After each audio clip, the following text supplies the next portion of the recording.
Hello, my name is Jorge Montiel. I am the graduate assistant for the Center of the Advancement of the Humanities at Marquette. I would like to thank the co-directors of the Race, Ethnic, and Indigenous Studies program at Marquette, Dr. Tara Daly and Dr. Stephanie Rivera Berruz for joining us today for the third installment of the Talking Humanities project. Dr. Daly and Dr. Rivera Berruz, thank you so much for joining us today. Thanks so much for having us. Yeah, thanks for having us. Our pleasure. The Talking Humanities project consists in a series of interviews sponsored by the Center of the Advancement of the Humanities with faculty from the College of Arts and Sciences at Marquette. The purpose of the Talking Humanities project is to clarify the role of a humanistic education in responding to a world convulsed by social injustice and existential threats posed to humanity by such as the COVID-19 pandemic and climate change. At the center, we hope that these conversations will help discern the importance of a Jesuit humanistic education in the formation of professionals facing a complex and demanding world. It is my honor to welcome again Dr. Daly and Dr. Rivera Berruz to the Talking Humanities project. They became the co-directors of the Race, Ethnic, and Indigenous Studies program at Marquette in 2001. Dr. Daly is an associate professor of Spanish in the Department of Languages, Literatures, and Cultures. Her research and teaching focuses on contemporary Latin American literary and visual cultures in the Andean and Amazon regions of Bolivia, Peru, and Ecuador. Her first book, Beyond Human, Vital Materialisms in the Andean Avant-Gardes, published in 2019, studies the ways that poets, performance artists, and installation artists animate natural materials like rocks, water, and the soil in their art to challenge the notion that the human is the privileged agent over a passive ecosystem. She's currently working on another book project on both past and contemporary written and visual representations of Bartolina Sisa, an Aymara indigenous woman who was killed by the Spanish while fighting for indigenous rights in 1782. Dr. Rivera Berruz is an associate professor of philosophy in the philosophy department. She was the recipient of the Woodrow Wilson Career Enhancement Fellowship for her work on Latin American philosophy for the academic year of 2017-2018. Her main research interests lie in Latin American philosophy and Latinx feminisms, as well as in philosophy of race, gender, and sexuality. She recently edited the anthology Comparative Studies in Latin American and Asian Philosophies in 2018, and her publications appear in Hypatia, Inter-American Journal of Philosophy, and Essays in Philosophy. Originally from Bayamón, Puerto Rico, Dr. Rivera Berruz has lived both inside and outside the continental United States. She credits her migrations as inspirations for her interest in philosophies that explore a myriad dimensions of identity. Dr. Daly and Dr. Rivera Berruz, thank you again for taking the time to talk to us today. I would like to divide my questions into two segments. First, I would like to start by asking general questions about the humanities and about the Race, Ethnic, and Indigenous Studies program at Marquette. And second, I would like to focus on questions about how the Race, Ethnic, and Indigenous Studies program is preparing students to respond to some of the social and existential crises we're facing today. Let me start with a broad question about the importance of humanistic education. It seems to me that there's a national trend in higher education towards prioritizing teaching technical skills over a more holistic view of education. In your view, what do students gain from the study of humanistic academic fields such as philosophy, languages, and cultures? Perhaps we can start with Dr. Berruz, since she's a fellow philosopher. That's funny. Thank you so much. By way of clarity, really quick, I wish that the center had been created in 2001, but unfortunately, it may be 2021, is what you said. So sorry about that. Just a point of note. No, I mean, because I hope we'll talk a little bit about the histories of these centers. So the date's important in relationship to Marquette. But to your question about humanistic educations or perspectives, right, in higher education. And I think that the question of the human is a fundamentally shared question, right?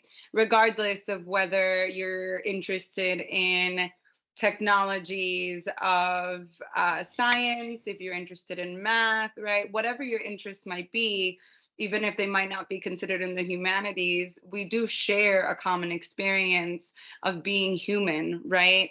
And that, of course, is going to be scaffolded by all sorts of other things, right? Like our race and our ethnicity and our genders and our sexualities, right? To just name a few.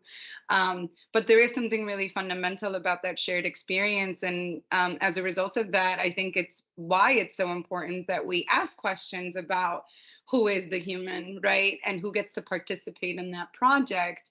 And that is a shared conversation, regardless of where you sit, not just in the homes of higher education, but as a person, as a living, breathing person, right, on this planet. This is a question that is shared. Dr. Daly? Yeah, I mean, I would reiterate what Stephanie said, that of course, no matter what discipline you are working in what college you situate yourself as either a student, staff, or a professor, this question of what is human, right, is something of interest to all of us.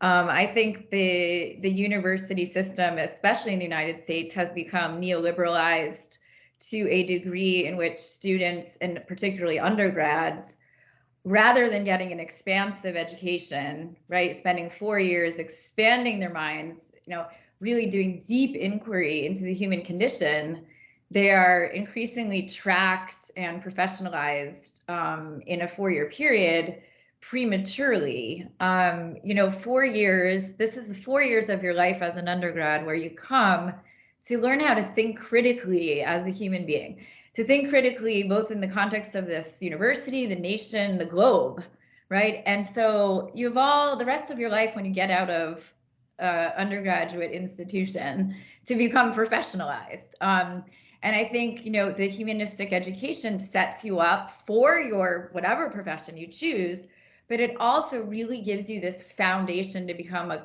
critical thinker in the world and to be able to conduct yourself as a global citizen who has the skills to talk about, problems across any discipline, with nuance, right? And I think one of the things the humanities gives us is the ability to think with nuance, right? Not to just make polarized statements, but rather to kind of put ourselves in someone else's shoes, understand things like empathy, that then, transcend into whatever field that we go into.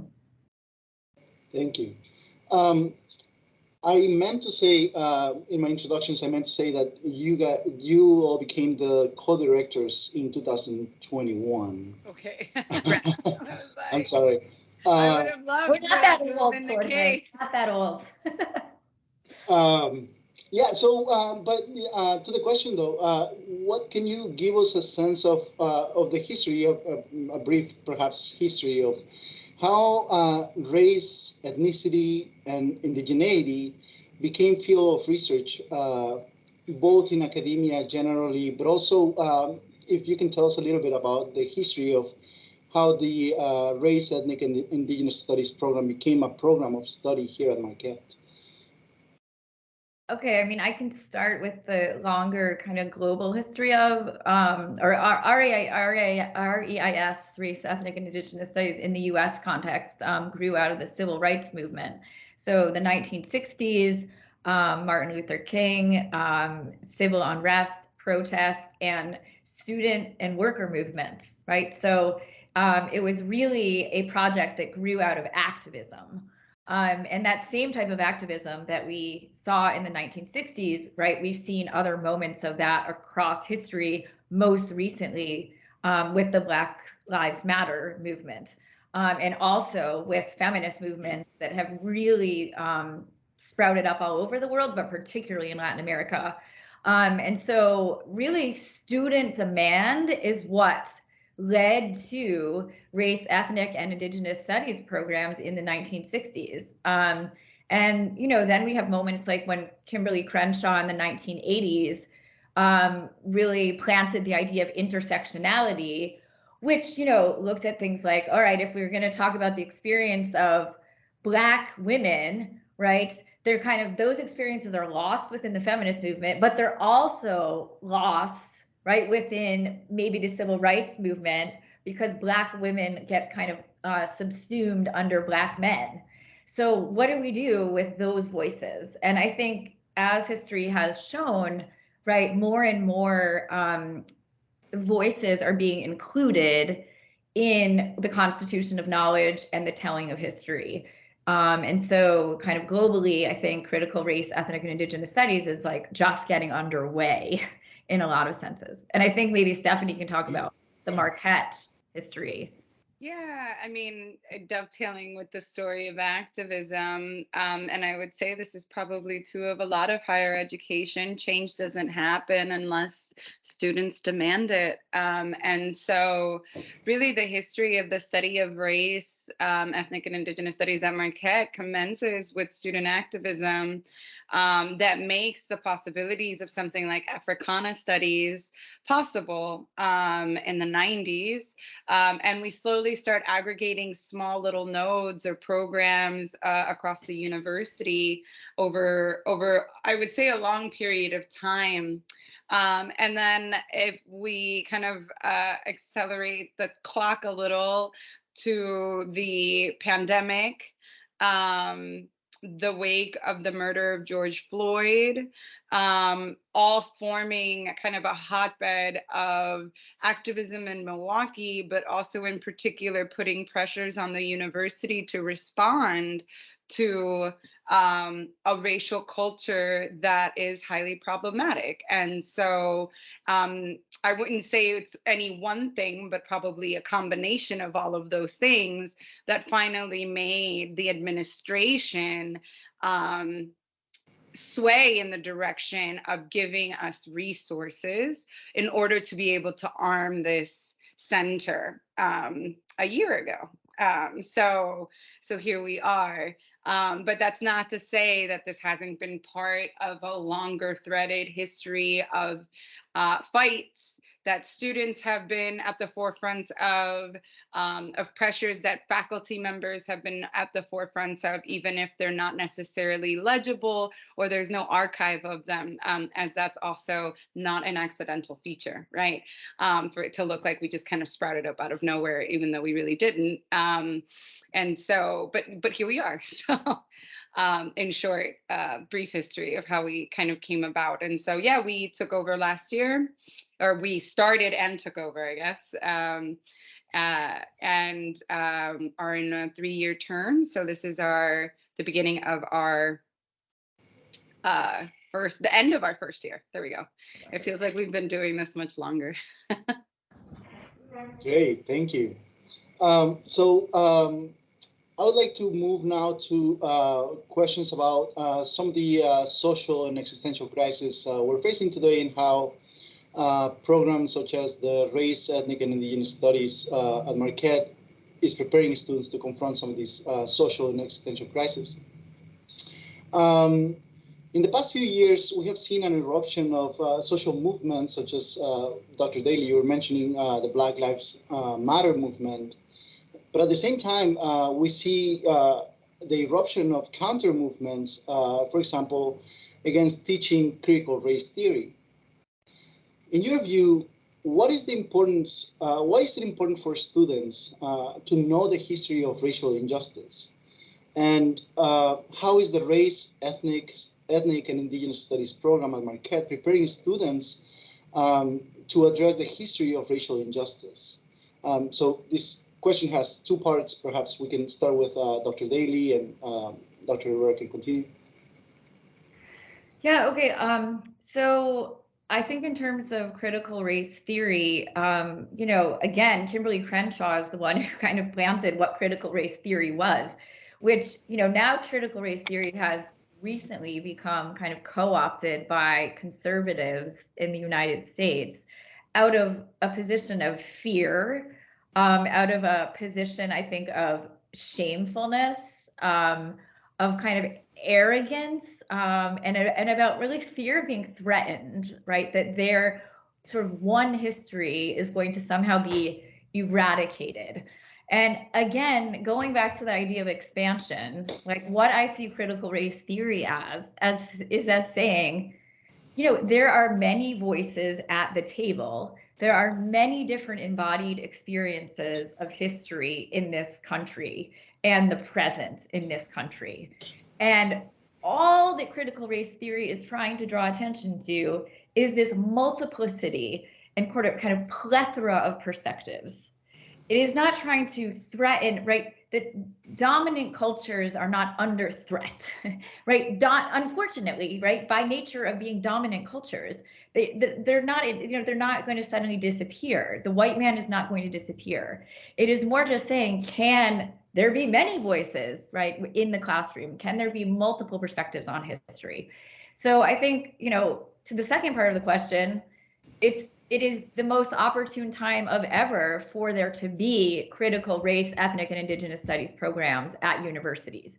Students, whether they think so right now or not, are going to confront a world, a professional world, wherein they are going to have to confront difference of opinion, different experiences, different languages.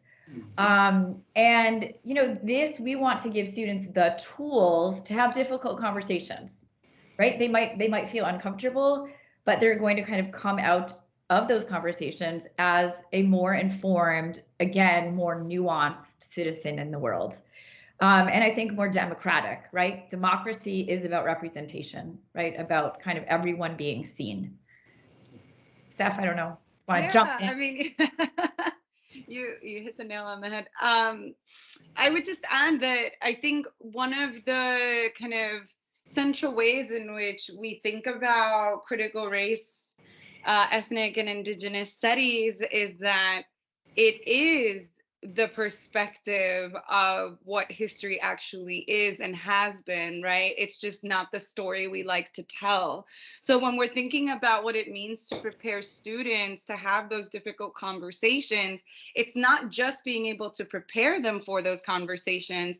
It's a shift in perspective that understands that the fact that they sit where they sit, on the land that they sit, that the world around them looks the way it does, is the result of processes of colonization, of settler colonial imperial processes, for instance, that make their worlds now possible, right? And make those conversations even more demanding, right? So it's not an additive like, oh, and you need to be able to talk about race, and you need to be able to talk about indigenous people, right? But it's that these are the central questions to what it means to be a person who lives, at least, right, where we're sitting, you know, in Milwaukee, Wisconsin, for the sake of argument, right? What does it mean to actually be in this place at this moment? Well, it means that we sit on stolen lands, right? What happened there, right? That's to tell a more truthful story about how we've all arrived, that then prepares everybody, I think, to be better seated at those conversations, right? So again, just pointing that it's not an additive model, right? But a shifting of perspective of what is history to begin with, right? Of what a language is, of what a culture is, right? And how those things are possible. Thank you. Another crucial aspect of our existence today has to do with challenges, huge challenges that we're facing in terms of climate change and things like the COVID-19 pandemic. And I think one of the a couple of things that these challenges are doing today is that they're not only redefining how we understand our human relations at the most basic habitual levels, right? They're changing our habits, but they're also asking us to redefine our human relations globally, right? Or to reconceive our human relations globally. How is the race, ethnic, and indigenous studies preparing Marquette students to reconceive our human relations, both at the sort of, habitual level, but also at the more global levels? You want to start, Steph, or do you want me to go? Sure. Sure. I mean, I think that one of the beautiful things about race, ethnic, and indigenous studies is, as I just said, right, it gives us the tools to rethink how history is formed, right? But one of those projects is also the question of who the human is, right? And not just who the human is, but rather what is the human in relation to, right? That the human is always a relational animal. And so the question of how we as human beings relate to our environments in ways that have been at this point rather exploitative, right? Extractive and disastrously catastrophic, right? Is also to tell a story of how the industrialized West came to be, right? And so I think it's implicit in some of the conversations we have that we also are able to have really critical conversations of not just who gets to count as a human being in the world, but also how the human takes shape in relationship to its environment. And of course, that's also a story of exploitation, right? And of how we have taken the human to be the almost the centripetal force of how things unfold, when in reality, right, that might not actually be the case, right? And there's lots of places globally that don't think in that way, and giving those people centrality offers us some really, really important perspectives, right, on ways in which we might be able to resist and shift the tables a bit, right, of where we are in terms of environmental destruction, which I know is also a very an area of expertise of Dr. Daly. So I'll give her the floor now to talk a little bit more about that. Area of expertise sounds so formal. I mean, it's true. Yeah. No, so I'll say two things. One is philosophic, the other is more practical. So philosophically, in Quechua, there's a concept of Aini, which Jorge, you might know. I know Stephanie and I have talked about. It's about, reciprocity, right? The idea that every relationship is reciprocal. Between humans and also between humans and other living beings, whether that be plants, whether that be animals, whether that be the sun, right? And so I think in the West, and the West, it's overused as a term, right? There's many different Wests, but to use shorthand, in the colonial world, let's say, the colonizers, right? There's this nature culture divide. And this division between nature and culture does not exist in that same form in the indigenous cultures that I have studied and with which I work. And I think that we are seeing in this era of global climate crisis that humans, as Stephanie was alluding to, we cannot put ourselves outside of an ecosystem as masters over said ecosystem, right? And we're culture and that's nature. No. We humans are part of an ecosystem. And so whatever our imprint is upon that, right, that is going to affect the longevity of our species. And so I think that we need to get out of this model of thinking of nature culture divide and kind of this binary there, and think more about reciprocity. And that is something I think the center, through thinking about indigenous knowledge systems, is very much wanting to, promote on campus. The second thing more practically is I think there's a big discussion in ecological climate crisis about access to resources, right? And we often find that minorities, not shockingly, have less access to vital resources like water, vital resources like healthcare, right? So water, right? The water issue in Milwaukee, we just think who lives along the lake, like something very obvious like that.